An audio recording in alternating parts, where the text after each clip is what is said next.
Charlie champagne. Just nyongera mu mwongezi bintu. Episodes. Nze muntu era ne yasooka twagitane ngaze na ya template. Ningamba tuletemu omuyimbi tutandike tuko there.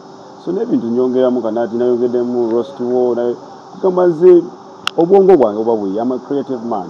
Obwongo bwange kuyiiya. So kwata sukuba ndi presenter so creating a show nenjiya.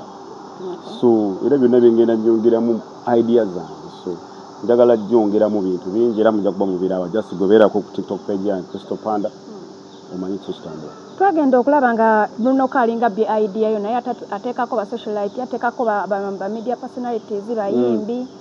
Yes. Bwe kimuyisaawo akikole. Njagala nnyo omuvubuka nga akole kimuyisaawo. Abala bakimukolera akikole bwe kiba kimuwa views akikole. Fena tuliwo okulya ate abantu bangi. So bamalayo TikTok nene wabanga alabo okukola ekyo kimukolera akikole nze muwagira. Wabanga alabo okutegeka show wabanga alabo fena abavuka tuliwo okuyiiya. Ate fena tuliwo okugezesa. Kubola abantu okutegeka show kigenda kuwa sente kikole kuba fena twagala kubeera family kuba bulungi. Bubanga owulira oyagala kola idea ngefaanana ey'oli kikole bwe kiba nga kikuwa abantu nga kikuwa sente kuba nze sinze muntu ayagala okuddaawo nti gundi bino byonna byetukola sifa abasooka obikola ne zino live waliwo abazikola ne zikuba ki so nze just bw'abanga awulira ye idea gy'ayagala okukola akole bw'abanga abantu abayina well and good. Temulinayo ssuubi liddiŋŋana? Ate ssuubi lyaki oli akedde ku masi akoze ekintu ki ate kati omugambe ki bw'olabako nga nze mugambe nti nkugobye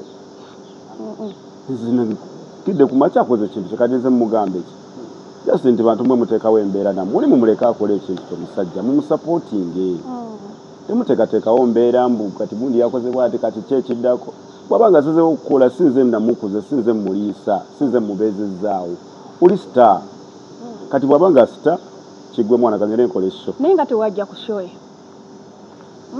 tujja kuddamu era mpita mugamba mutya Chistambula mbeerayo mpolampola nga njiya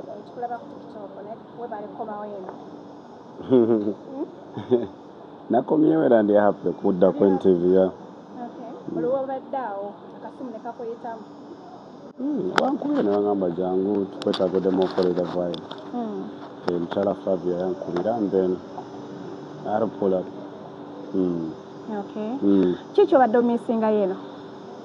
Bakyali bange okuba ku screen nze TV yeyandeeta so I missed TV. Mikwano gyange n'okuba nga nconnectinga n'abantu kuba nze njagala nnyo connectinga n'abantu so bingi bye mbadde misinga naye ng'ebyo ebisinga obukulu bantu tunakubira ku simu awo n'agala mwana ki eki eno kiri bwe kiti oba mwana ki like I missed that vibe so kyovola I was happy we bankubira ne bagamba okay twagringa terms zaffe ne bagamba I'm here. Olabali babiyisinganya luli ng'ogenze nedda abantu bali entitled okwogera boogera kuba batebamanyi so mulimu gwammwe naffe kuba nnyonnyola ki ekiriwo so omuntu aba aluddewo nga takulaba aba yeebuuza kiki so oba omunnyonnyola n'omugamba nti mwana nagira bwe ne omuntu ategeera abaso kitegeera n'amanya nti omuntu gwe twogerako ali bwati ne bwati olaba ayogedde bwati ne bwati kale katukole bwe tuti so that's why ndi wano. Okay, tusuubire ki birungi byokka vibe yokka era ku vibe nakomyewo era nabadde nakuma eggulu ng'essimu zikola ki bakira bate zikontana nga zijamiize kuba amasimu gabadde mangi abantu bagamba omulenzi kale mulenzi kiwandi kyo tukumisinze so finally ndi wano era bw'okeberera ku social zange era abantu bajja kumanya ki ekituufu. Kulekayo mu Champagne live festival twagivaamu buli kimu kyaggwa bulungi era n'abantu bonna mbeebaza okujja abajja mu festival mwebale tuwagira mwebale kutwagala mwebale tubeererawo ffe bannayuganda abayimbi fe abategesi b'ebivulu kyamaanyi. N'okomawo ku TikTok nga tukulaba oli wekka ku Champagne ku gundi live yo era byalinga bimwabi byali bimwabiraba utemu just sagala biwa budde sagala byogerako kati enzi nabagamba just budde bwokka buli kijja kuba kigira kiti bajja kuba bamanya kyekiriwo naye nga bw'oba ogobera Champagne beerako buli kiro tuvibinge. Live show zene gyokola ekiro lwaki wagikyusiza vibe yayo n'ogijja ku Champagne wagituumya ani? Eriwa Eno gyokola ekiro ku TikTok still. Sina gituma, sina gikyusa linnya. Kyali kyampanya. Just nyongeramu mwongezi bintu. Episodes. Nze muntu era neri yasooka twagitandika nze naye ya template. Ningamba tuletemu omuyimbi tutandike tutoddeya. So n'ebintu nyongeramu kanaati nayongeddemu roast wo naye kugamba nze obwongo bwange oba bwe I'm a creative man. Obwongo bwange kuyiiya.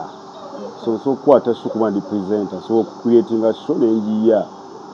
So era byonna byengenda nyongeramu ideas zange. So njagala gyongeramu bintu bingi era mujja kuba mubiraba just goberako ku TikTok page yange Crystal Panda. Omanyi kyekitambula. Twagenda okulaba nga Bruno Kalinga bye idea yo naye ateekako ba socialite yateekako ba media personalities bayimbi. Yes. Bakiba kimuyisaawo akikole. Njagala nnyo omuvubuka nga akole kimuyisaawo. Abala bakimukolera akikole, bwekiba kimuwa views akikole. Fena tuliwo okulya ate abantu bangi. So bamalayo TikTok nene. Wabanga alaba okukola ekyo kyekimukolera akikole nze muwagira. Wabanga alaba okutegeka show, wabanga alaba fena abavuka tuliwo okuyiiya. Ate fena tuliwo okugezesa.